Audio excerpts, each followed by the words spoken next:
Trump just did what no U.S. president has dared to do in more than 3 decades. He ordered the Pentagon to restart live nuclear weapons testing. Yeah, you heard that right. Actual nuclear detonations, not simulations. And this isn't some theoretical policy paper. This is an executive directive, signed, sealed, and already in motion. The world hasn't seen this since the Cold War ended. But here's the kicker. This time, it's not about beating Moscow. It's about power. Political, economic, and personal.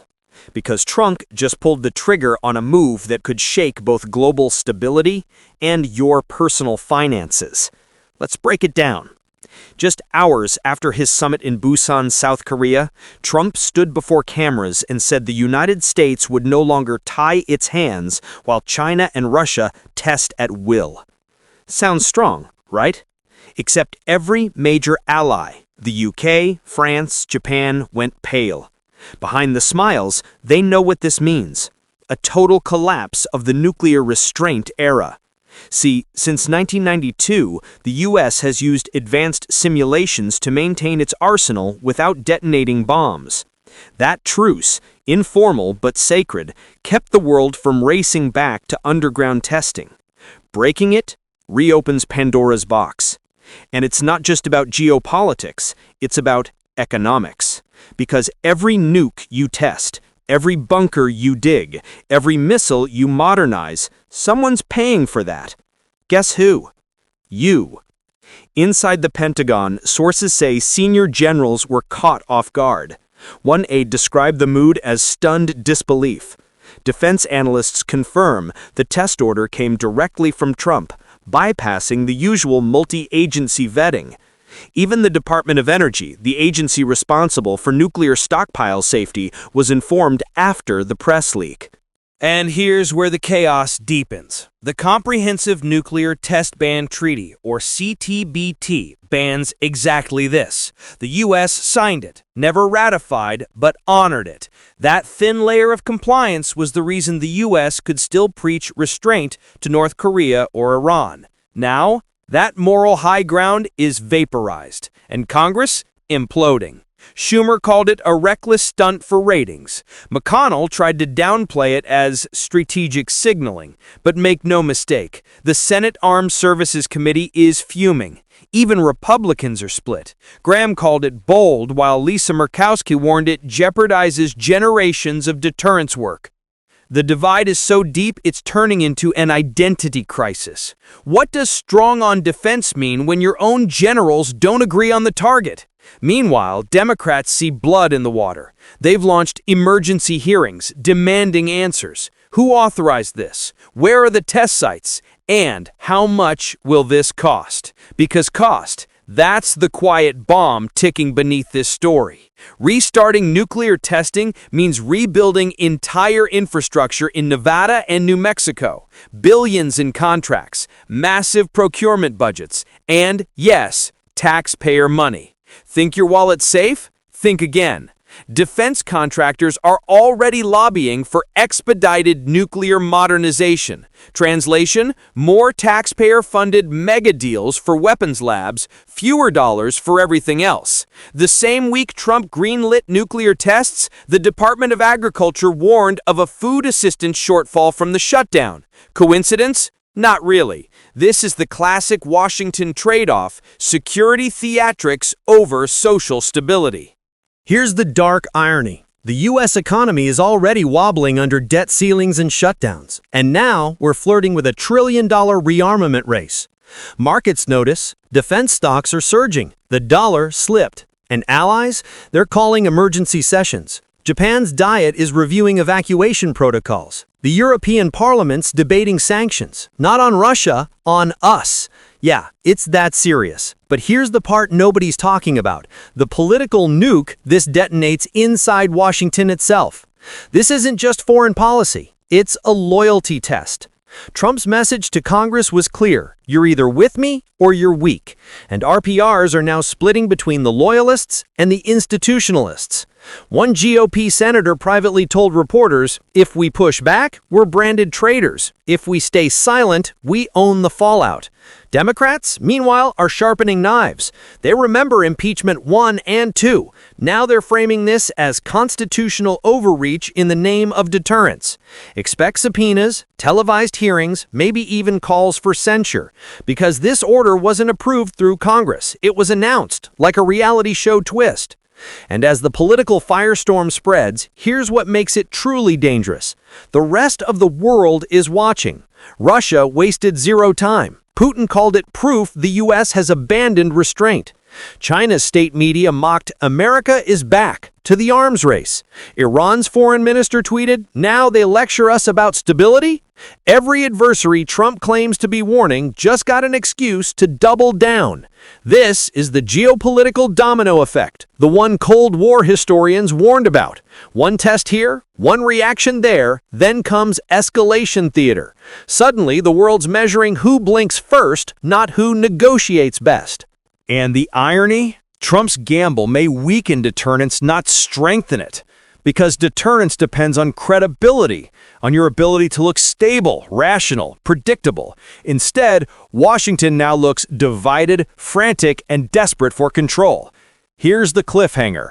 What happens if Trump actually goes through with a live detonation?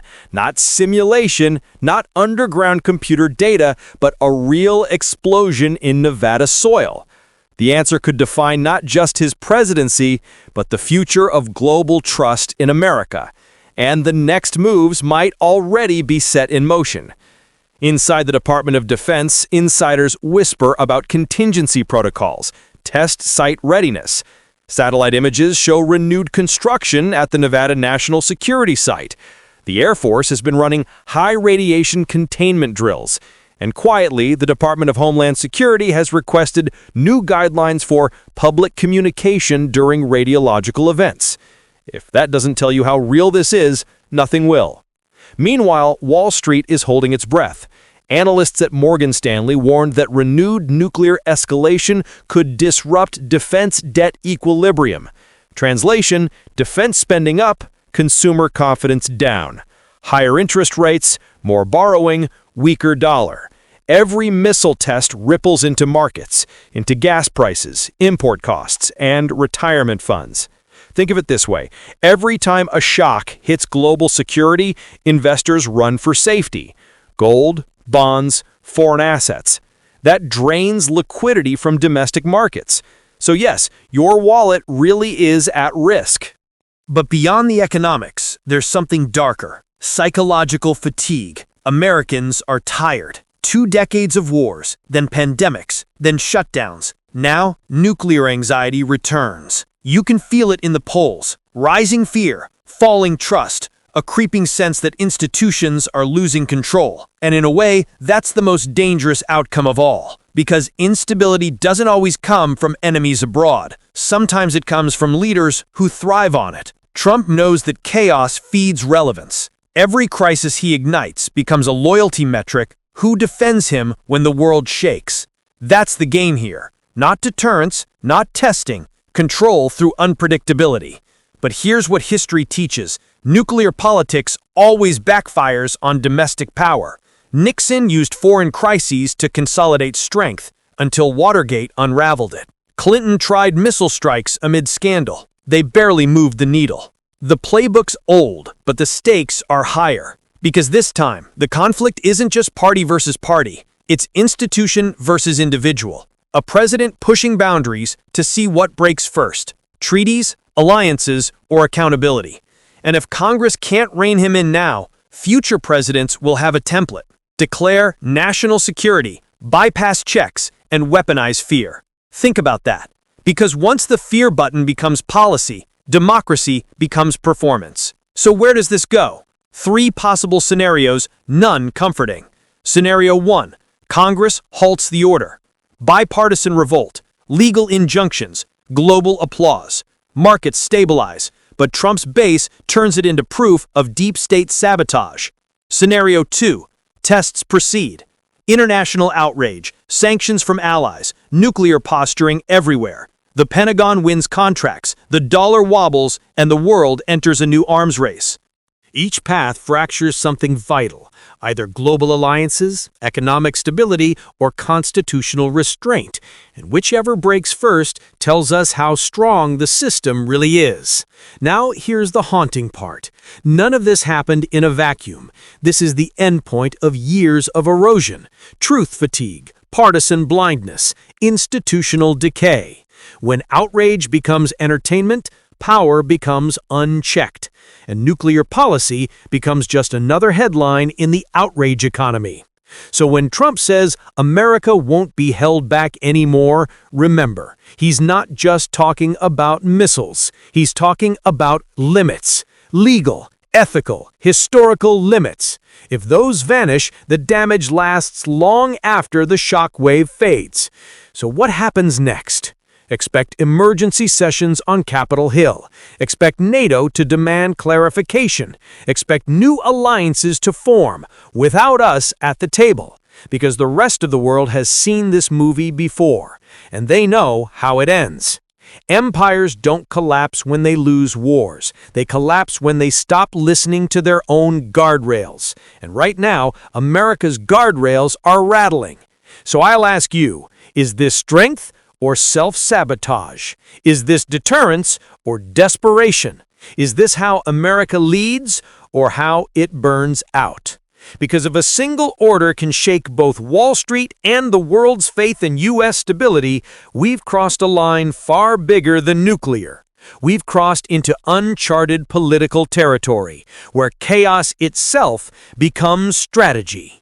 Like, share, and subscribe, because this story isn't over. In fact, it's just beginning.